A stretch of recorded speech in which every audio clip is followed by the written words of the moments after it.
जो मैं आपको कहानी सुनाने जा रहा हूँ ये आजमगढ़ की है। आजमगढ़ में एक होटल है जहाँ पर एक युवा कपल जाता है, फिर उसके साथ क्या हो जाता है ये बड़ी एक अजीब सी दास्तान रही जो लोगों के बीच अभी तक नहीं आई। लेकिन जिन्होंने भी इसके बारे में सुना उसको लगा कि यार कुछ तो अजीब था। अच्छा। लोग आजमगढ़ जाने से डरने लगे। कारण मैं बताता हूँ कहाँ से हुआ। दरअसल एक कहानी है, एक तोंदा नाम का गाँव लगता है। वहाँ पर दो अभी नए नवविवाहित जो शादी होती है कपल थे। इन कपल के अंदर एक चीज़ थी कि हम दुनिया देखेंगे, सब कुछ जानेंगे, देश विदेश देखेंगे, कैसे लोग रहते हैं, हर तरीके की चीज़ों को एक्सप्लोर करने की बड़ी आदत थी इनके अंदर। दरअसल इनका जो आदमी था इसका नाम विवेक था और जो इनकी औरत यानी कि इनकी वाइफ शांति नाम था। दोनों ने प्लान बनाया कि आजमगढ़ होकर आते हैं और आजमगढ़ के आगे एक जगह लगती है कोकोंडा, वहाँ चलते हैं और थोड़ा सा देखेंगे, हनीमून भी हो जाएगा और अपन लोग घूम भी लेंगे। और थोड़ा उनकी उसी जगह पर जो गांव का मैं नाम ले रहा हूँ उसके 5 किलोमीटर दूर पर उनकी मौसी रहती थी। तो बोले कि वहाँ जाएंगे, इसी बहाने मौसी से भी मिल लेंगे, बहुत समय हुआ मिले नहीं और आज़ादी वाला भी था तो लड़ाई झगड़ा हमेशा रहती थी तो आना जाना भी कम रहा। तो दोनों ने सोचा चलो चलते हैं, चलना होता है। आजमगढ़ पहुँचते हैं। कैसे गए ये भी अपनी एक कहानी है। चलते चलते जब आजमगढ़ पहुँच जाते हैं रात का समय होता है। चल के गए थे? नहीं चल के, मतलब कि इनके पास से कई सारे साधन पहले चला करते थे। किसी का सपोर्ट ले लिया, किसी की गाड़ी बग्घी पहले चला करती थी, थोड़ी बग्घी पकड़ ली, थोड़ी दूर पर बैलगाड़ी पकड़ ली, इस तरीके से एक दूसरे का पलायन हुआ करता था। कुछ रास्ता कवर कर ली खुद पैरों से, आजकल तो कोई इंसान नहीं चलता, पहले के जाते थे। आजमगढ़ पहुँचते हैं लेकिन धीरे धीरे शाम होने लगी। 6 से 7 बजे का समय था। शांति विवेक से बोली कि लगता है तुम्हें कि हम लोग पहुँच जाएंगे? बोला नहीं, तो रात में पैदल चलना पड़ेगा। बोले हाँ। दोनों ने आपस में हिम्मत जुटाई और चलते चलते 10 बजता है, 11 बजता है, 12 बजता है, रात होने को है। दूर दूर तक कोई नहीं। बीच में बबूल के जो पेड़ होते हैं उनके जंगल बने हुए हैं। उन जंगलों से किसी का आवागमन नहीं है। यूँ कहें कि साएं साएं की आवाज़ करती हुई वो काली रात जब आपके ऊपर से गुजरती है तो आपको महसूस होता है कि शायद इस जगह सही नहीं है। कोई एक ऐसा ठिकाना मिल जाए, ठहराव मिल जाए जहाँ पर रुक जाऊँ अगर, तो ये जो अधूरी सी रात है ये अगर ख़त्म हो जाए, जब किरण निकले सूरज की तब निकलो तो मुझे अच्छा महसूस हो। यही चीज़ इनके अंदर महसूस हो रही थी। अच्छा, इनकी किस्मत भी बड़ी अच्छी थी। थोड़ी ही दूर जाते हैं तो इनको कुछ जलने की जो उजाला होता है वो दिखाई पड़ता है। घनघोर रात और उस जंगल नुमा सड़कों पर आपको अगर उजाला दिखाई पड़ जाए तो आपकी इच्छाएं वहाँ पर जाने के लिए अग्रसर हो जाती हैं। ये वहाँ पर गए तो देखा कि वहाँ पर कोई सराय है। सराय मतलब आजकल का होटल। तो देखा कि वहाँ के एक सरदार जी थे जो लोगों का बड़ा ख्याल रखते थे कि अगर कोई आ जा रहा है और इस जंगल में कहाँ ही किसी के पास कोई रहने का ठिकाना होगा तो मैं एक सराय बना लेता हूँ। सराय में लोग आएंगे, रुकेंगे, अपनी रात या दिन काटेंगे कुछ वक्त के लिए, फिर अपना जैसे ही उनका सही समय हो जाता वहाँ से निकल जाएंगे। ये मानसिकता पंजाबी की थी। अच्छा, पंजाबी बुजुर्ग थे तो कुछ समय पहले भी उनकी मृत्यु उसी सराय में हो गई थी। अच्छा। तो इस तरीके से उनके यहाँ कोई मतलब रहता नहीं था, कोई स्टाफ था नहीं। वहाँ पर एक लड़का काम करता था जगधर नाम का, दरअसल किसान का लड़का था और रात का समय था तो वो वहीं पर था। 11, साढ़े 11, 12 के आसपास था। तो ये लोग पहुँचते हैं तो खटखटाया। बाहर जैसे आपका सराय बना होता है उसके किनारे किनारे लकड़ियों से दरवाज़ा बना होता है जिसको चौपाल बोला जाता है। चौपाल तो लोग लगाते हैं लेकिन किनारे किनारे बाड़ियों से किसी चीज़ को सुरक्षित कर दिया जाए तो उसको चौखंटा बोला गया। वहाँ पर ही गेट लगे हुए थे जो कि बांस के बने हुए थे। इनको लगा कि शायद किसी का घर है तो एक बार खटखटाएं तो हो सकता हो कि मुझे रहने का ठिकाना मिले। तो खटखटाया, वहाँ से वो लड़का आया जगधर इनको देखता है, क्या बात है? बोला कि मुझे यहाँ पर रहना है। तो बोले कि रहना तो है लेकिन ये जो समय हो चुका है इस समय पर हम लोग किसी को आने नहीं देते हैं। तो बोला कि अब क्या करें, अब रात बहुत ज़्यादा है, अगर आपकी मदद हो जाए भैया तो बड़ा पुण्य का काम होगा।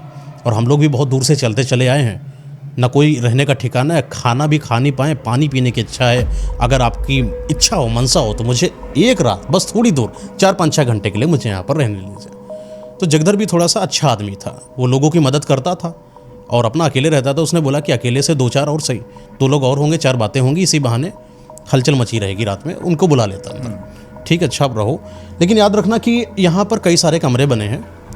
इस कमरे में जो मैं आपको कमरा दे रहा हूँ वहाँ थोड़ी ही दूर पर वॉशरूम है। तरीका बता दिया कि किस तरीके से आपको रहना है, कैसे क्या करना है। लेकिन बस याद रहे कि जो शौचालय है, वॉशरूम है, जब भी आप इसको इस्तेमाल करोगे तो आप अकेले नहीं करोगे। अच्छा। क्योंकि 2 लोग हो तो 2 में से दोनों लोग चले जाना ज़्यादा बेहतर रहता है। तो शांति बोली भैया जगधर ऐसा का है? तो जगधर बोला कि आपको रहना हो तो रहो, मैंने आपको बता दिया सचेत करना मेरा काम है। क्योंकि आपको भी पता है कि आजकल के जो समाज में जिस तरीके से वारदातें हुई, उस जगहों को देखते हुए आपकी सेफ्टी के लिए मैं बात बोल रहा हूँ, बाकी आपकी मर्जी। अच्छा। तो शांति बोली ठीक है भैया। शांति और विवेक ये दोनों लोग जाते हैं कमरे में और देखते क्या है कि कमरा जो है बड़े दिनों से जैसे खोला ना गया हो, अजीब सा कमरा है। एक होती है ना मिट्टी की दुर्गंध जो आपको कचोटती है। एक मिट्टी जब पहली बारिश की सुगंध होती है वो आपको बड़ी अच्छी लगती है, लेकिन जो सीलन से भरी मिट्टी की दुर्गंध होती है वो आपको बड़ी अजीब सी लगती है, जैसे कोई ख़त्म हो गया हो वहाँ पर, जैसे कोई जानवर सा हो जो मर गया हो वहाँ। इनको अजीब सा लगा। इन्होंने बोला जगदर से, भैया यहाँ गंध बहुत ज़्यादा आ रही है, तो क्या हमें कोई दूसरा कमरा मिल सकता है? तो जगदर बोलता है भैया कोई और कमरे हैं नहीं खाली, सारे कमरे बंद हैं, यही कमरा खाली है, इस कमरे को आप ले लो, वरना आप यहाँ पर हॉल पड़ा हुआ है, यहाँ पर चाहो तो लेट जाओ। तो बोले ठीक है कोई बात नहीं। अच्छा विवेक पता नहीं क्यों, जो ये लड़का था जगधर, ये विवेक जगधर के अंदर कुछ देख रहा था कि ये हड़बड़ा रहा है कोई बात बताने में, जैसे कि कोई अपनी बातों को बताना चाह रहा हो लेकिन फिर भी बता ना पा रहा हो, कुछ अधूरी जानकारी देकर कुछ अधूरी चीज़ें अपने अंदर रख रहा हो। तो विवेक ने जगदर से पूछा कोई बात है क्या, कुछ बात हो तो साफ बता दो। बोला नहीं भैया आप आराम से लेटिए। उस समय पैसे नहीं चलते थे, इंसान का व्यवहार चलता था, और व्यवहार अच्छा हो इंसान का तो एक दूसरे के साथ बात भी बनती थी। विवेक आकर शांति से बोलता है कि यार पता नहीं कुछ अजीब लग रहा है मुझको जगदर, रहा जाए कि नहीं रहा जाए। तो शांति बोली अब रात है क्या करें, चलो रह ही लेते हैं फिर देखा जाएगा। तो वहाँ पर एक चौपाल पड़ी हुई थी, पहले के ज़माने में खटिया बोला जाता था, वो खटिया पड़ी है, उस पर आपको रहना है। इन लोगों के पास वही चादर वादर था जो रास्ते में बिछा कर बैठ जाते थे, उसी को उस पर बिछाया। थोड़ा सा जो पानी वानी होता है जगधर आता है देने के लिए, पानी देते हैं, पीते लेटते हैं। रात बढ़ती जाती है, 12 बजता है, धीरे धीरे 1 बजता है, धीरे धीरे 2 बजता है। तो शांति कहती है कि विवेक से कि क्या साथ मेरे चलोगे वॉशरूम तक? बोला इतनी रात? बोला हाँ चलो। तो विवेक बोलता ठीक है, उठता है। तो शांति बोलती तुम बाहर बैठे रहो मैं आ रही हूँ। अंदर वॉशरूम के अंदर जैसे ही शांति जाती है, दरवाज़ा खोला, वो वॉशरूम नहीं था। उस वॉशरूम के अंदर कुछ तो अजीब था। जैसे उसने दरवाजे को ओपन किया, वहाँ पर कुछ जैसे कि उसको कोई काट ले, कोई बाल पकड़ कर खींच दे, जैसे हाथ निकला एकदम से और किसी ने उसके बाल को जैसे पकड़ के झपट्टा मारा, चिल्लाया बहुत तेज हुआ, तो विवेक आवाज़ दी। विवेक जैसे ही अंदर गया तो उसने देखा कुछ नहीं। बोला क्या हुआ? शांति बोली कि यहाँ लगा ऐसा कि किसी ने मेरे बालों को पकड़ा और मुझे खींच दिया। नहीं कुछ भी नहीं।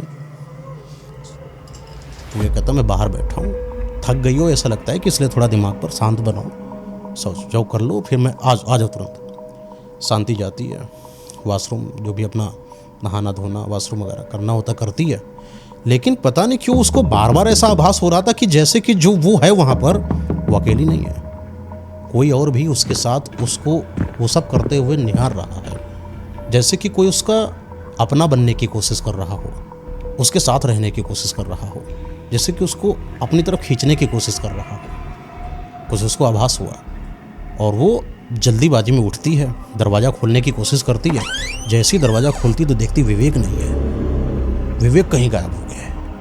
अब विवेक है कहाँ ये किसी को नहीं पता। वो उसी कमरे में, जिस कमरे में विवेक और शांति रह रहे थे, उस कमरे में जाती शांति बोलती विवेक विवेक, तो दूर दूर तक विवेक है नहीं। अब शांति को लगा ये कहाँ जा सकता है, जबकि जगधर ने तो बोला था कि एक साथ रहना, और विवेक अभी था मेरे साथ और ये अचानक गायब कहाँ से हो गया। बाहर निकली, देखा कि जगधर भी नहीं। आवाज़ देती रही कोई है कोई है कोई है, लेकिन इन आवाज़ों का जैसे कि कोई जवाब देने के लिए बना ही ना हो। दोनों गायब, कोई नहीं। पूरा का पूरा सराय यानी होटल एकदम सुनसान। वो रात की जब इतनी शांति, जब साए साए साए साए की हवा और हल्की सी बारिश होना शुरू होती है, तो बारिश की जो बूंदें छन छन छन छन छन छन बाहर गिर रही हैं, और अचानक आंधी की तड़तड़ाती हुई बिजली की आवाज़, और शांति के आसपास कोई नहीं, उसको बार बार झकझोर रही है और इस चीज़ के बारे में बहुत सवाल पैदा कर रही है कि आखिर मेरा विवेक गया तो गया कहाँ गया, जिसके साथ मैं यहाँ तक आई, मेरे 1000 बुलाने के बाद भी मेरे साथ क्यों नहीं। तो सोचती कि एक काम करते हैं कि अब दूर तो नहीं गया होगा, बारिश भी बाहर है, जाहिर सी बात है कि सराय के अंदर ही होगा। हो सकता हो कि कमरा बदल गया हो। होता है कि आप किसी नई जगह पर जाओ, एक ही जैसे कईयों कमरे बने हो तो आप कंफ्यूज हो जाते हो। उसको लगा कि शायद विवेक कंफ्यूज हो गया किसी कमरे में, तो हर वो कमरे में जाती है, धप धप धप आवाज़ करती है, लेकिन जैसे आवाज़ करे तो कोई खुले नहीं। अच्छा, सिटकिनी भी लगी है सब पे, बहुत टाइट सिटकिनी है। खोलने की कोशिश करती है तो देखा क्या, कोई दरवाज़ा खुल तो रहा है लेकिन वहाँ पर बड़ा अंधेरा है। अच्छा, उजाला हो तो आप कोई चीज़ देखो, ना आपके हाथ में लालटेन, ना लाइट, ना उजाला, ना कुछ। थोड़ी दूर पर और जाती है, ठप ठप ठप ठप ठप, दरवाज़ा कोई नहीं खोल रहा है। ये धक्का मारती हल्का सा, फिर देखती पूरा अंधेरा। ऐसे करते करते कि इसने 11 कमरे तक नहीं खोल डाले, लेकिन विवेक न जगधर कहीं पर कोई नहीं। ये जिस कमरे में जो उनको कमरा अलॉट था उसके बगल वाले कमरे के ऊपर मंजिल पर 2 मंजिल बनी थी। ऊपर देखती है, चढ़ते चढ़ते जीने पर गई और जैसे ही दरवाजे पर धप धप धप धप धप धप 3-4 बार किया और एकदम से दरवाज़ा खोला। दरवाज़ा किसने खोला? क्योंकि दरवाज़ा खोलने के लिए भी तो अंदर से कोई होना चाहिए। ना तेज हवा है वहाँ पर, बारिश है लेकिन आंधी नहीं चल रही है, और आंधी भी ऐसी जिसकी दिशाएं अलग हैं, लेकिन आपके दरवाजे खोलने की जो दिशा होती है वो अंदर की तरफ होती है, ना कि ये। और धक्का भी आपने तेज मारा नहीं, उसने जैसे धप धप धप किया, उसको पता था कि मेरे दम इतनी नहीं लगी दरवाजे पर, लेकिन दरवाज़ा खोला। और दरवाज़ा मजबूत थे, पहले लकड़ी के हुआ करते थे और उनको खोलने के लिए थोड़ी दम लगानी पड़ती, लेकिन दरवाज़ा पूरा खुल गया। तो देखती क्या है कि अंदर हल्का सा उजाला है, हल्की सी, जैसे कोई दीपक जल रहा हो। उस जले हुए दीपक के बगल में उसके विवेक का चेहरा दिखाई पड़ रहा है, और विवेक का जो चेहरा है जैसे किसी ने कूट कूट कर उसको अधमरा कर दिया हो। पूरा खून से लथपथ है उसका चेहरा। उसको पता है कि ये मेरा विवेक है। वो दीपक उठाती है और हल्का से इधर उधर देखती है, पूरे कमरे में कुछ नहीं दिखाई पड़, जैसे उजाला है, उजाले के ऊपर कितना दिखता है, बस इतना, बहुत ज़्यादा। तो देखती है दीपक बहुत तेज़, उसका सदमा, जैसे ऐसा लगा कि इससे पूरा ज़मीन निकल गई पैरों से, अपना पति ख़त्म। भ्रम है या सच है कुछ पता नहीं। थोड़ा सा और इधर लेकर आती है, और जैसे एक बार ऐसे लेके सांस से कुछ अजीब सी शक्ल आई। वो बड़ी अजीब सी शक्ल थी जो उसको सिर्फ एक ही बार दिखाई पड़ी। फिर बाद में दीपक को इधर लेकर जाती, वो अजीब सी डरावनी शक्ल जिसके चेहरे पर फफोले पड़े हों, वो उसको दिखाई नहीं पड़ रही है। बार बार इधर लेकर जाती तो सिर्फ उसको विवेक का चेहरा दिखाई पड़ता। वो फूट फूट कर विवेक के शरीर पर हाथ डाल डाल कर रो रही है। आज उसका सब लुट गया हो। वो विवेक को उठाए कैसे, ये बड़ी समस्या है। तो वो जगधर को आवाज फिर देती है कि कोई है जो मेरी मदद कर सकता है, कोई है जो मेरी मदद कर सकता है। पता नहीं क्या किस्मत है इसकी, तेज है, लिखवा के लाई है, वो वही जाने। लेकिन बगल के कमरे से आवाज तो नहीं आती है, 2 आदमी आते हैं और एक लड़की। 3, अभी तक कोई नहीं निकल रहा था, लेकिन अब अचानक से 3 लोग निकले। बोले कि कौन हो, क्यों आवाज दे रही हो? शांति बोली, मेरे आदमी को किसी ने मार दिया, मेरी मदद करो। वो लोग वहाँ पर रहने आए थे, वो लोग रह रहे थे, रात का समय था। वो लोग भी ऐसे जैसे ये लोग निवास कर रहे हैं वैसे ये लोग वहाँ पर निवास कर रहे हैं। रात का समय है, विवेक को निकालने जाएं। जैसे ही विवेक को निकालने जाते हैं, आप शॉक्ड हो जाओगे। ये चीज़ शांति को भी हैरान हो जाती है कि उस दीपक के उजाले से जैसे वो विवेक के चेहरे को देखने की कोशिश करती है, विवेक नहीं है वहाँ, बॉडी गायब। गायब। तो वो 3 बोलते क्या हो गया, पागल है क्या है, ठनका है क्या, कहाँ है, कौन विवेक, कहाँ से आई है? तो उसमें से जो लड़की थी, वो जो 2 लड़कों के साथ एक लड़की आई थी, थोड़ा जैसे सभ्य थी। उसने सोचा कि हो सकता हो कि लड़की का भी मानसिक स्तर खराब हो, या कई लोगों को रात में चलने की बीमारी होती है। उसने सोचा कि आओ इसको कमरे में ही रख लेते हैं, यहीं पर आज रात में सोएगी, सुबह जो होगा देखा जाएगा। रात में उसको अपने पास लेटाती है और सुबह होता है, सब लोग जैसे नॉर्मल हो जाता है, और विवेक उसको दिखता है वहीं आंगन में, शांति को। शांति दौड़ती दौड़ती जाती विवेक के पास, तुम कहाँ चले गए थे रात में? तो बोला कि मैं जो है, जब तुम अंदर गई थी तो मुझे पता नहीं क्यों किसी ने ऐसा लगा कि मुझे बहुत तेज से डंडा मारा। वो डंडा नहीं था, ऊपर से कुछ गिरा, मेरे सर पे लगा बहुत तेज। तो मैं भागता भागता आया, मैंने सोचा कि जब तक तुम वहाँ हो मैं तुमको क्या परेशान करूँ। मैं आके जगधर को बताया, और जगधर ने बोला कि यहाँ पर थोड़ी दूर पर वैद्य जी रहते हैं, वहीं पर इलाज करा लेते हैं। तो मैं वैद्य जी के सब थोड़ा सही करा ही रहा था, तब बारिश होने लगी, और बारिश की वजह से हम लोग वहीं रुक गए। तो मैंने जगधर से बोला कि भैया, और जो शांति वहाँ कहाँ कैसे रहेगी? जगधर ने बोला, भैया शांति बगल वाले कमरे में अपने रह जाएगी, काहे टेंशन ले रहे हो, आप अपने इलाज पर पहले फोकस करो। इसलिए मैं यहाँ पर चला आया। सब कुछ नॉर्मल हो गया। विवेक और शांति सब मिल चुके हैं, किसी को कोई दिक्कत नहीं। उस कमरे में भी जो 3 लोग रह रहे थे वो लोग भी बाहर आते हैं, सब लोग खाना वाना बनाते हैं। अच्छा, खाना भी बड़ा मस्त, एकदम चूल्हा वूल्हा जल रहा है, बिल्कुल खाना बनेगा, रोटी वगैरह। जगधर बोलता है कि भैया आप आज रुकोगे कि जाओगे? तो विवेक बोलता है भैया बस खाना वाना हो जाए हम लोग जाते हैं। लेकिन वो एक ऐसी जगह थी जैसे विवेक और शांति को कोई ना कोई उद्देश्य से इस जगह से दूर नहीं जाने का आदेश दे रही हो। बार बार विदेश और जो अपना विवेक और शांति है, इसको बार बार ऐसा लग रहा था कि मुझे यहाँ पर रुकना चाहिए। तो लेकिन जगधर बार बार बोल रहा था कि चले जाओ, क्योंकि उसको भी ज़्यादा लोगों को रहना नहीं है, रखना नहीं है। क्योंकि जो सराय जी जिनका सरदार जी का उनका था, उनके भी लड़के बच्चे थे, उनको भी सब हिसाब देना होता था। अच्छा, रात के पहले ही ये बात है 4 से 5 बजे की, जो 3 लोग रह रहे थे उन्होंने बोला जगधर और शांति से, ये आज रात तुम लोग और रुक जाओ यहाँ पर, पता नहीं कैसा क्या माहौल हो, और देख ही रहे हो कि बारिश वारिश ज़्यादा है, तेज़ है, बरसात है, पता नहीं कैसा हो, एक रात और रुक जाओ, जैसा होगा देखा जाएगा। ये वो जो रात है, जिस रात के लिए विवेक और शांति ने रजामंदी दी है, कि वो रात शायद उनको नहीं देना चाहिए था। क्योंकि आज इस रात को कुछ उनके साथ ऐसा होने वाला है जिसके बाद इस पूरे समाज में विवेक और शांति का जो भी वाकया है सिर्फ यादों में रह गया। अच्छा, वो शाम का समय है, अभी रात हुई नहीं है। तो जगधर और ये विवेक और शांति और वो 3 लोग आपस में बैठते हैं। अच्छा, जो 3 लोग ये आए हुए थे, ये भी दूर जगह से आए थे, तो बातें होती है आपस में कि भैया तुम कहाँ से, तुम कहाँ से।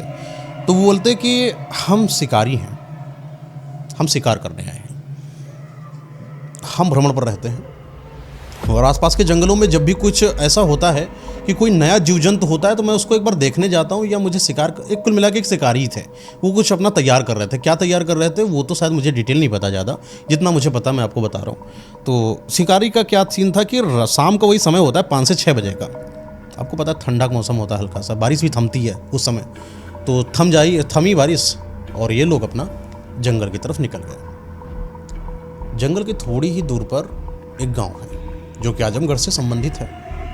गांव का नाम मुझे नहीं पता, लेकिन उस गांव के अंदर कुछ तो अलग है, क्योंकि गांव में जितने भी लोग हैं वो किसी से बातचीत नहीं करते, सिर्फ गांव वाले हैं, काम करते हैं, एक दूसरे की मदद करते हैं। और लेकिन जैसे कोई नया आदमी आ जाता है, पता नहीं उनको देखकर उनसे चिढ़न होती है या कोई बात होती है कि उनको मारने के लिए दौड़ने लगते हैं। कोई नए आदमी को गाँव में नहीं आने देंगे। वो 3 के 3 लोग वो गाँव के अंदर गए, पता चला कि वहाँ बहुत सारे लोग कुछ हथियार लेके इनकी तरफ दौड़े होंगे, और दौड़ाते दौड़ाते इनको उसी जंगल के जहाँ पर ये सराय था थोड़ी दूर पर छोड़कर, जैसे कोई इलाका होता है कि इस इलाके तक छोड़ दिया, बाकी सारे के सारे भाग गए, वैसे गांव वाले थे।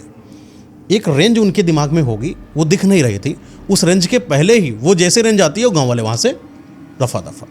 ये तीनों सोचे अचानक तो भागते भागते आ रहे थे, यहाँ तक छोड़कर वापस किससे गए? गुत्थी तो थी मन में, पर क्या था ये भी नहीं पता। वापस आए 6-7 बजे के आसपास, तो बॉन फायर यानी आग जलाई जाती है। आग जलाई गई, आग जलाते जलाते आपस में बातचीत कर रहे हैं, चाय वो बनाई जाती है, उससे चाय उस समय बनती थी, चाय पी रहे हैं, चाय पीते पीते आपस में बातचीत कर रहे हैं। और ये जो 3 लोग अपनी स्टोरी बता रहे हैं कि भैया आज हम लोग गए थे, पता नहीं कैसा गाँव था, वहाँ पर लोग किसी से बोलते नहीं, और जैसे ही मैं गया वहाँ सारे के सारे लोग मुझको मारने के लिए दौड़ने लगे। ये बात जैसे जैसे वो बता रहा था, अपनी डिटेल कर रहा था अपनी चीज़ को, ये बात सुनकर जैसे जगधर का पसीना निकल रहा हो। जगधर ने बोला तो तुम वहाँ कैसे पहुँच गए? वहाँ नहीं जाना चाहिए। जैसे उसको कुछ पता हो। हाँ, जैसे उसको कुछ पता था गाँव के बारे में। तो ये पूछता है जगधर से कि क्या बात क्या है, क्यों नहीं जाना चाहिए? जगधर बोला बस बोल दिया ना, वहाँ पर मत जाना, अगर वहाँ पर गए जीवन पर्यंत वापस नहीं आओगे, और तुम लोग मेरे लिए भी कहीं ना कहीं नाल हो जाओगे, मत जाना, अब अगली बार से मत जाना। पूरी रात बात में बीतती है, पूरी रात, आधी रात में 11-12 बजे तक, फिर साथ में सोने जाते हैं। सोने गए, इस रात में अच्छा कुछ नहीं हुआ, आराम से सोए, उठते हैं, चाय पानी नाश्ता होता है, तैयार होते हैं। इस बार विवेक और शांति यहीं पर रहने का मन बना लेते हैं, बोले 2-3-4 दिन अभी रुकेंगे यहाँ पर। सब लोग खुश हैं, जगधर भी को पता है 3-4 दिन रुकेंगे यहाँ पर। और वो 3 लोग इस बार फिर से उनके दिमाग में ये आ रहा है कि मुझे इस गाँव में जाना क्यों नहीं है अंदर, आखिर ऐसा है क्या, उस चीज़ को पता करना है। जगधर ने मना कैसे कर दिया? ये जो मनाही होती किसी के अंदर खरोसती है कि पता करके आओ, देखो होगा। ये लोग फिर वहाँ पर गांव में जाते हैं।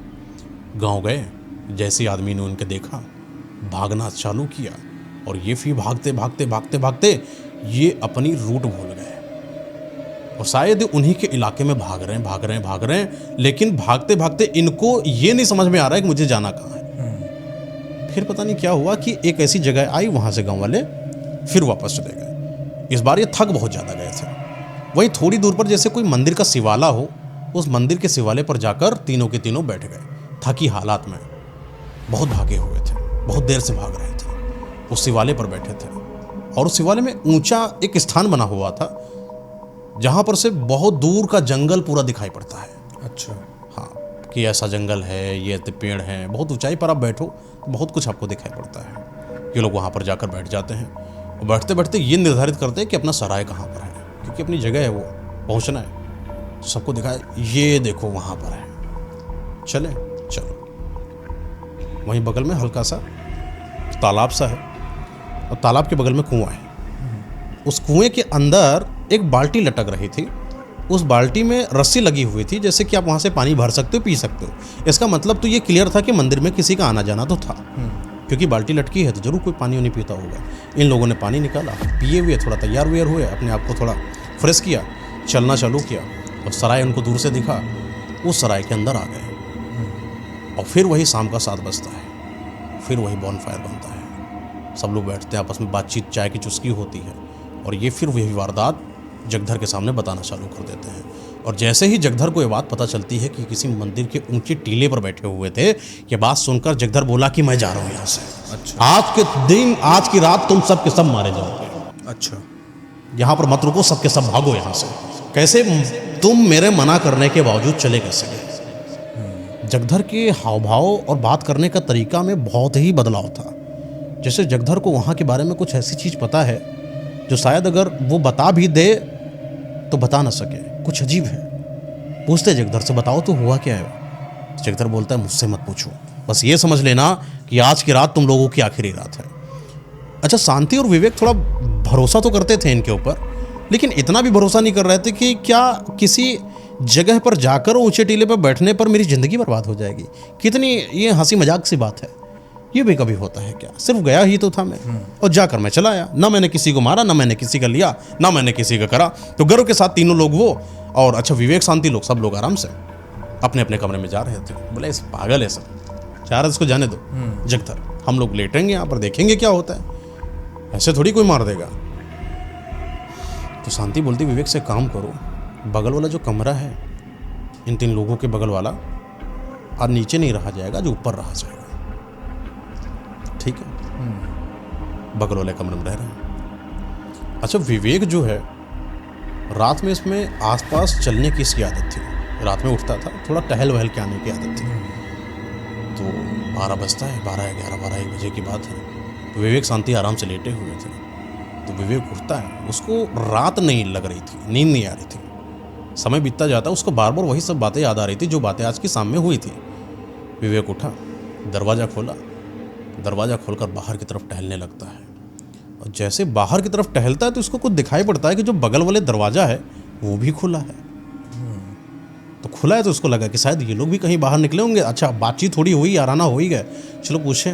आपस में बातचीत करते, रात कटती ही रही, शायद इन लोगों के साथ बैठ जाए। तो देखा कि उनके घर के अंदर, यानी कमरे के अंदर कुछ तो गलत हो रहा था। जैसे कि वो 2 लोग उस लड़की के साथ बलात्कार कर रहे हैं। वो लड़की कौन थी, वो 2 लोग कौन थे, इस सब के बारे में बस इतना ही पता था कि ये सराय में रहने वाले आदमी थे, लेकिन असल में ये कौन थी ये किसी को नहीं पता। और वो लड़की चिल्ला रही हो, जैसे छटपटा रही है अपने आप को बचाने के लिए। विवेक जाता है, उसको बचाने की कोशिश करता है और जैसे वो बचाने के लिए हाथ लगाता है, और वो जो 2 लोग थे ना, वो 2 इंसान नहीं थे। उनकी इंसानों की जो शक्लें थी वो बदलना चालू हो गई। अच्छा। वो अब इंसान नहीं बचे।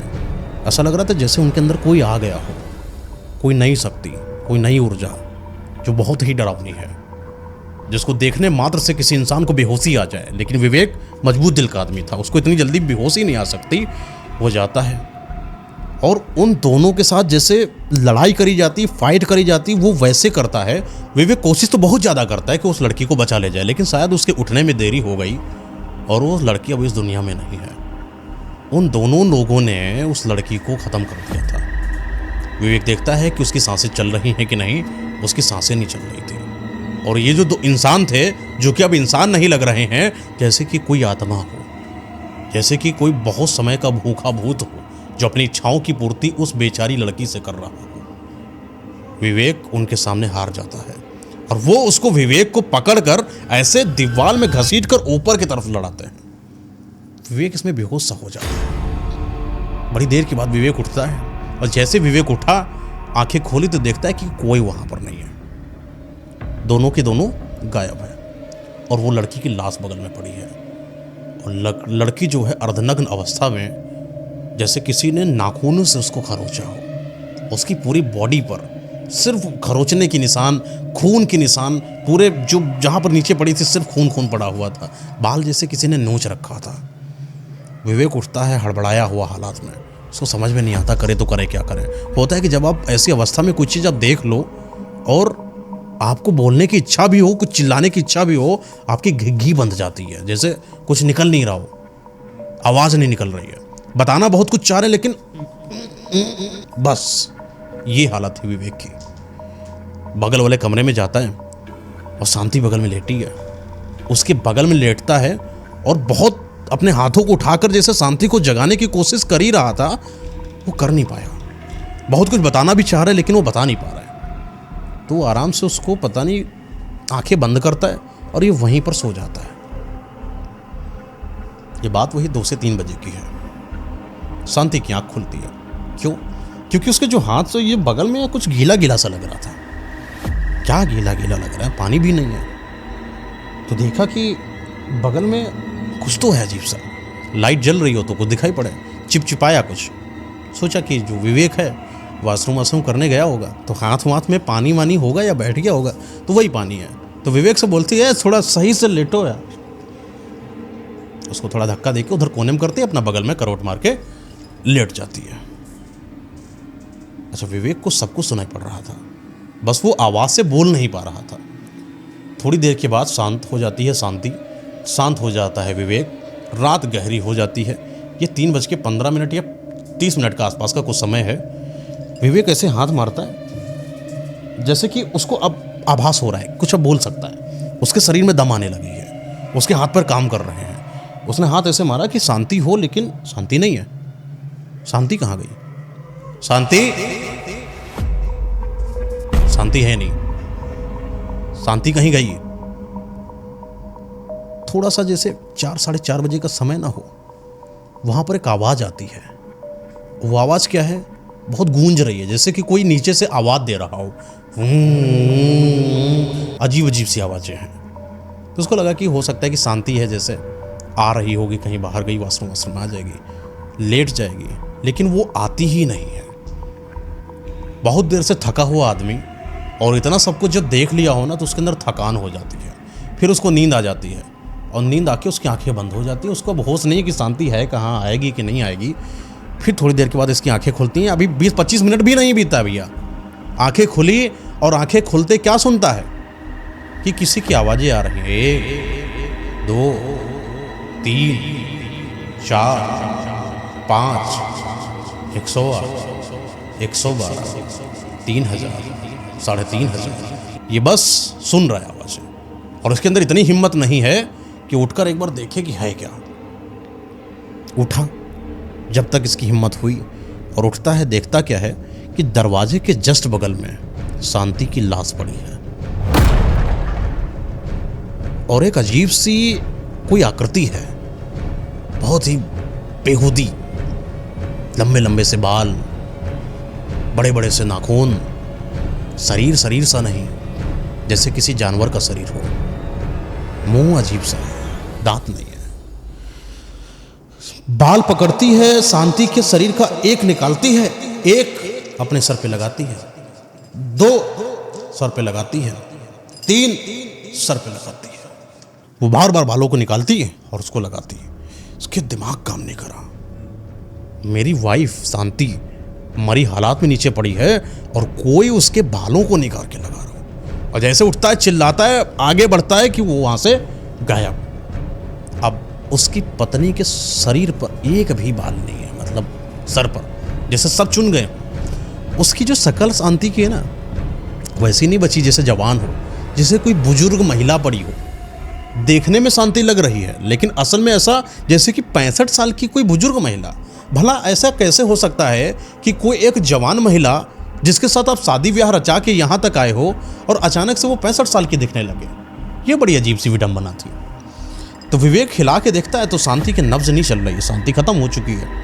उसको ये सब कुछ बड़ा प्रश्न चिन्ह लग रहा है कि कोई इंसान जो 3 मेरे साथ थे उसमें से एक लड़की का 2 बलात्कार कर रहे हैं, दोनों के दोनों अब आत्मा हैं, दोनों के दोनों अजीब हैं, वो मुझे दिखे नहीं, लड़की भी खत्म है, पत्नी इस हालत में है। 5 बज जाता है धीरे धीरे इन सब चीज़ों को करते करते। 5 बजता है, सूरज की किरण हल्की हल्की सी छन छन कर कमरे के अंदर आ रही होती है। उस बीच में बगल वाले कमरे को खोलता है, देखता है कि वो लड़की अभी भी वैसी ही मरी हालात में पड़ी हुई है और 2 लोग कहाँ गए कोई भरोसा नहीं। आज कौन खत्म हो गया कुछ पता चला आपको? शांति भी खत्म, कोई इनके यहाँ पर नहीं है, सिर्फ ये बचा है। ये वही 5 बजे का समय है जब ये धीरे धीरे नीचे की तरफ आता है, जैसे कि जगधर को बुलाने की कोशिश हो। तो देखा है कि जगधर भी मरी हालात में वहाँ पर पड़ा है। जगधर को जैसे किसी ने बहुत बेढंगे तरीके से मारा हो। तरीका मारने का ऐसा ही है उसका बिल्कुल कि किसी ने उसके शरीर में से जो अंग थे उनको खरोंच कर निकाला, और वो भी आज एक बुजुर्ग के जैसा लग रहा है, जैसे कि 65 साल का कोई बुजुर्ग इंसान वहां पड़ा हो, उसके भी सर में कोई बाल नहीं। ये आखिर हो क्या रहा है इस सराय के अंदर, जहां पर जो मर रहा है उसके सर पर कोई बाल नहीं है और उसकी हालात जो जवानियत थी वो खत्म होकर बुढ़ापे में बदल रही है। ये बात विवेक को समझ में नहीं आ रही थी कि आखिर हुआ तो हुआ, आखिर ऐसा हुआ क्या यहाँ पर। इस बात को जानने के लिए कि मैं पता लगा कर रहूंगा कि इस सराय में आखिर ऐसा है क्या। ये सारी लाशों को ले जाकर वहां पर थोड़ी ही दूर पर एक इंसान है जो पता नहीं कुछ शायद खेती किसानी या जंगल में किसी काम से आया होगा, इसका डिटेल मेरे पास नहीं, लेकिन आया था। वो मिलता है विवेक से और विवेक से बातचीत करते दौरान ये बताता है कि सराय में रुकना तुम्हारी भूल थी दुनिया की सबसे बड़ी, क्योंकि सराय में रहने वाला कोई इंसान आज तक जिंदा नहीं बचा। और जिन इंसानों को तुम मृत्यु हालात में देख पा रहे हो ये भी इंसान नहीं तुम्हारे। ये जो लड़की है जो शांति तुम्हारी पत्नी के रूप में, ये तुम्हारी पत्नी भी नहीं है, ये सराय की ही मालकिन है जो बहुत समय पहले यहाँ पर मरी हुई थी और मरने के बाद ये कहीं दूर दराज में जाती है, नए विवाहित जोड़ा यानी किसी नए मर्द का तलाश करती है और उसके साथ शादी रचाती है और उसको घुमाने के बहाने इस सराय में लेकर आती है और सराय में लाकर ऐसी हालात पैदा करती है जिसके तुम साक्षात गवाह हो। तो विवेक अपने बातों ऐसा लग रहा पता क्या रहे हैं, जैसे कि कोई एक नई कहानी को कर रहा हो। अगर आपके पास सवाल का जवाब नहीं है तो आप मत बताइए, विवेक बोलता है। लेकिन कम से कम मुझे कंफ्यूज तो मत करिए। ये क्या बात कर रहे हो? मेरी पत्नी है, शादी हुई है, पूर्ण रूप से मैंने शादी विवाह रचाया है, रिश्तेदारों की रजामंदी में, अपने परिवार की रजामंदी में अब शादी हुई है, और मेरे रिश्तेदारों के जो संपर्की रिश्तेदार थे उनकी बिटिया थी, उनसे शादी हुई है। क्या बात कर रहे हो? ऐसा भी भला हो सकता है क्या? बोला नहीं हो सकता तो मैं तुमको प्रमाण देता हूँ। आज की रात तुम यहाँ पर सराय में रुको और आज मैं भी आता हूँ और मैं तुमको दिखाता हूँ कि ये लोग थे कौन। विवेक को ये बात जैसे उस अनजान आदमी ने बताई, विवेक को थोड़ा सा तो भरोसा हुआ और थोड़ा सा डर भी लगा। क्या सच में ऐसा हुआ था? वो अपनी पुरानी यादों को लेने लगा। बार बार उसकी वाइफ पता नहीं क्यों यही बोला करती थी विवेक से कि चलो ना कहीं घूम कर आते हैं, चलो ना कहीं घूम कर आते हैं। जब तक मेरी शादी नहीं हुई तब तक तो मुझे हमेशा माँ बाप ने रोका, कभी बाहर नहीं जाने दिया। मेरा सपना था कि जब मेरी शादी हो जाएगी तो मैं अपने पति के साथ पूरी दुनिया घूमूंगी। हालांकि विवेक घुमक्कड़ था, पर इतना भी नहीं कि किसी दूर जगह पर चला जाए, वो भी तंग हालात। जब हिंदुस्तान पाकिस्तान के इस तरीके के मामले आ रहे हों, कोई आए दिन कहीं पर बम विस्फोट हो रहा हो, कहीं किसी को मार दिया जा रहा हो, और वो आजमगढ़ का वो इलाका जहाँ वैसे ही तैनाती बहुत ज़्यादा रहती थी और तंग माहौल में क्यों आखिर उसको जाना था। ये बार बार उसके सपनों में, सपने क्या मतलब दिन में भी इंसान सपने देखता है, बार बार यादें आ रही थी। ऐसा क्यों, ऐसा क्यों? कभी तो अपने ऊपर शक करता, कभी उस इंसान पर शक करता। शक की एक ही दवा है, बस एक वो दवा है कि साक्षात्कार हो जाए एक बार किसी इंसान की बातों से, क्या वो सच कह रहा है या गलत कह रहा है। लाशें जला दी जाती हैं, वो आदमी आने का इंतजार करा जाता है। रात का समय है, धीरे धीरे 7 बजे 8 बजे 9 बज गया, लेकिन आदमी आया नहीं। तो उसको लगा कि आदमी झूठ बोल रहा था मुझसे, विवेक को। ये मुझे ऐसा क्या दिखा देगा 9 साढ़े 9 बजे के आसपास की बात है। उस सराय के थोड़ी ही दूर पर कोई खड़ा था काले कपड़ों में। उसके गले में जैसे कि जो किसी छोटे जानवर के मरे हुए मुंड जो होते हैं, जैसे कंकाल होता है, उसको उसने गले में धारण कर रखा हो। एक अजीब विशालकाय और विनाशकारी जैसा उसका शरीर लग रहा हो, और हाथों में कुछ कमंडल सा है, और कुछ एक बड़ी सी बग्घी जैसे वो होता है बोरी जैसी प्लास्टिक का, उसमें कुछ सामान वामान जैसे रखा हो, वो लिए हुआ खड़ा है। और वो धीरे धीरे धीरे धीरे सराय की तरफ चलना तब चालू करता है जब विवेक उसको देख लेता है। वो नज़दीक आता जा रहा है और विवेक इस अनजानता में कि है कौन, इस कसमकस में डूबा है। धीरे धीरे नज़दीक आया तो देखा कि ये वही इंसान है जो मुझे मिला हुआ था और जो मुझे बेतुकी बातें बता रहा था कि मेरी पत्नी नहीं है, ये सराय की मालकिन थी, और ये तांत्रिक के भेष में यहाँ पर क्या कर रहे हैं। तो बात करता कि आप कौन? बोला कि मेरे बारे में मत जानो, मैं अपने बारे में बताऊंगा तो शायद बड़ी लंबी रात हो जाएगी, क्योंकि मैं भी भुक्तभोगी हूँ यहाँ का। मैं सराय के आने वाले जो भी लोग हैं, जो बचता है, अगर मेरी नज़र में पहले आ गया तो मैं उसको बचाता जरूर हूँ। मैं पहले आने वाला था, मैं तुमको और तुम्हारी पत्नी को बचाता अगर सच में होती तो। जब वो पत्नी ही नहीं थी तो मैं बचाता किसको? लेकिन अब मैं तुमको दिखाने वाला हूं कि क्या सच में ये सब होता है कि नहीं होता है। उस सराय में सारे कमरों के दरवाजों को खोल दिया जाता है। हर एक कमरे को खोलने के लिए वो अनजान आदमी और विवेक जाते हैं। जगधर भी वहां पर रहने वाला कोई इंसान नहीं था, वो भी आत्मा थी, ऐसा कहना उस आदमी का था जो तांत्रिक के रूप में वहां पर आया है। तो तांत्रिक अपनी शक्तियों का आह्वान करता है और वहीं पर एक जगह को सफाई करता है। कुछ एक पानी है उसके पास, शायद अमृत जल हो या गंगा जल हो, उसे छिड़काव करता है। छिड़काव का एक ही कारण है कि वहां पर स्वच्छता का आगमन हो। उस समय पूर्णिमा की रात थी, वो चांदनी हल्की हल्की सी रात जब जंगल में पड़ती है, वो चांद की हल्की हल्की रात जो सराय की सारी दीवारों को बहुत साफ तरीके से आपको दिखाई दे, कुछ ऐसा महसूस। और जो जंगल है उसका एक एक पेड़ साफ दिखाई पड़ रहा हो। पूरा जो जगह थी जो खाली थी, वहां पर वो अपने तांत्रिक क्रियाओं को करने के लिए तैयार है। उसने अपने बैग से जो भी उसकी बोरी थी ऐसे से निकालता तो 4-5 किसी मरे हुए इंसान के कंकालों को रखता है। उसका दावा है कि ये वो कंकाल हैं जो यहाँ के रहने वाली एक मालकिन का भी है इसमें। अब ये कितना सच है ये तो बाद में ही पता चलेगा। सिंदूर बिछाया जाता है किनारे किनारे, कई सारे दीपक जलाए जाते हैं, अग्नि का वहाँ पर जलाया जाता है, और बगल में बोला जाता है कि तुम यहाँ पर लेट जाओ, और जब तुम लेटोगे जो जो मैं तुम्हें कहता जाऊं वो चीज़ तुम महसूस करते जाना, और जैसे जैसे तुम्हें महसूस हो डरना नहीं, क्योंकि हर वो आत्मा, हर वो एक एक इंसान, जो इंसान तुम्हें दिखा था पहले वो उसी रूप में दिखेगा, फिर अपने बदलते रूप में, अपने असली रूप में दिखेगा। बाबा भाई क्या बात कर रहे हैं। लेकिन विवेक को धीरे धीरे धीरे धीरे तांत्रिक की बातों पे, उसकी वसीभूत क्रिया पर जैसे भरोसा सा होने लगा। वो तांत्रिक को बोलता है ठीक है बाबा। एक ज़मीन बिछाई जाती है, उसी ज़मीन पर बगल में लेट जाता है जहाँ पर तांत्रिक क्रिया है। सब दीपक वगैरह सब रखे हुए हैं, कंकाल निकाले रखे हैं, 4 आह्वान भी करे जा रहे हैं कई सारे मंत्रों से, और विवेक वहाँ पर लेट जाता है। थोड़ी देर के बाद वो अनजान आदमी यानी तांत्रिक विवेक के कान में जाकर बोलता है, एक एक करके अपने शरीर के जितने भी वस्त्र धारण करे हो सब उतार कर बाहर फेंक दो। सब बाहर। नग्न अवस्था में विवेक वहाँ पर पड़ा है। कुछ चंदन सा उठाता है, कुछ सिंदूर से उठाता है, एक भस्म मारता है ऐसे उसके शरीर पर, तो उसके आँख के किनारे किनारे जैसे कुछ धुंधला धुंधला सा दिख रहा हो, काला सा दिख रहा हो। अपनी आंखों को खोलता है, ये लगातार अपने मंत्रों को वहाँ पर उच्चारित करता जाता है, मंत्र उच्चारित करता जाता है, मंत्र उच्चारित करता जाता है, और विवेक के शरीर में जैसे कोई फड़फड़ाहट की महसूस होने लगे, फड़फड़ाने लगे शरीर। विवेक अपने शरीर पर संतुलन बनाने की कोशिश करता है, लेकिन उसके शरीर पर उसका कोई काबू नहीं, जैसे कि उसके शरीर के अंदर कोई आने की कोशिश कर रहा हो, लेकिन बार बार उसको कोई शक्ति बाहर से रोक रही हो। तांत्रिक का कहना है कि वो जो शक्ति है वो तुम्हारे अंदर प्रवेश करेगी, लेकिन मैं अपने कवच के माध्यम से तुम्हारे अंदर, शरीर के अंदर प्रवेश नहीं करने दूंगा। सिर्फ मैं तुमको इस चीज़ का एहसास दिलाऊंगा कि आने वाले इस सराय के अंदर जो जो भी इंसान थे वो थे कौन और तुम्हारे लिए कौन थे।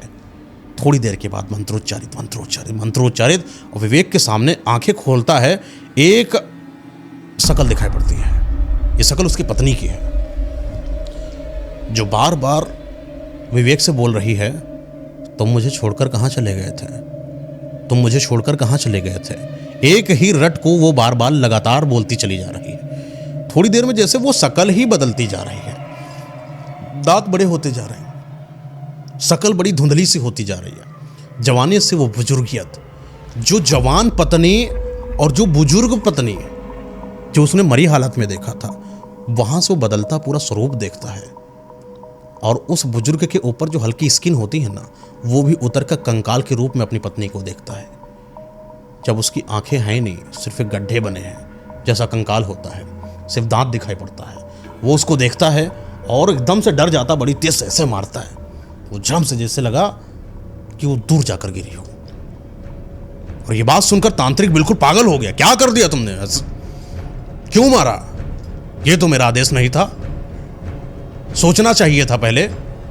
तंत्र की क्रियाओं में विघ्न डालता है बालक, गलत कर दिया।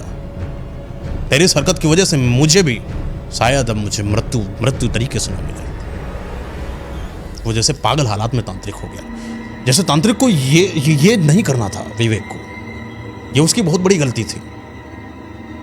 अब लगातार आत्माएं आती चली जा रही हैं, वो आत्माएं अपना स्वरूप बदलती चली जा रही हैं, घेर घेर कर आत्मा, एक नहीं, कम से कम नहीं, 20 से 25 आत्माएं वहां पर आ गई। तांत्रिक की क्रिया का जो विघ्न पड़ गया ना भैया, वो उसका तोड़ नहीं था तांत्रिक के पास। 2-4 आत्माएं जैसे एक साथ आती हैं और तांत्रिक का गला दबाना चालू करती हैं। और वो जो आग जल रही थी ना, वो आग का डंडा उठा के जैसे तांत्रिक को मारा तो पूरा तांत्रिक वहीं पर जलने लगा और तड़पने लगा, चिल्लाने लगा। जिंदा हालात में कोई इंसान वहां जलता हुआ दिखाई पड़ रहा है।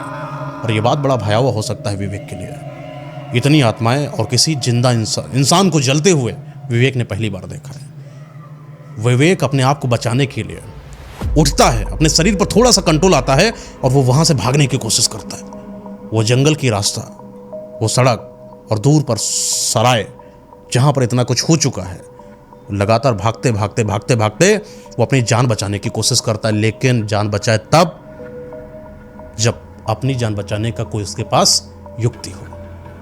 कहा जाता है कि वो जो विवेक था वो वहां से भागता है और भागते भागते भागते भागते सुबह हो जाती है और वो बच जाता है, अपने आप को बचा लेता है। लेकिन ये जितनी भी चीज़ें उसके साथ वारदात घटी हैं, उसको जीवन पर्यंत कभी भुला नहीं पाया। ये बड़ा होता है, परिवार संभालता है, लेकिन कभी भी किसी को उस आजमगढ़ की तरफ जाने के लिए हमेशा मना करता रहा। और कभी भी इससे जब भी कोई चीज़ पूछता कि आजमगढ़ आखिर क्यों नहीं जाना चाहिए, तो यह स्टोरी उसको सुनाता। और इसी बीच में एक और आदमी था जो विवेक की इस पागलपन को बोलता था कि ये बेवकूफ़ है, कुछ भी बोलता है, उसकी बात को नहीं मानता है। उसकी भी नई नवेली शादी होती है और वो भी आजमगढ़ के लिए हनीमून के लिए निकल लेता है।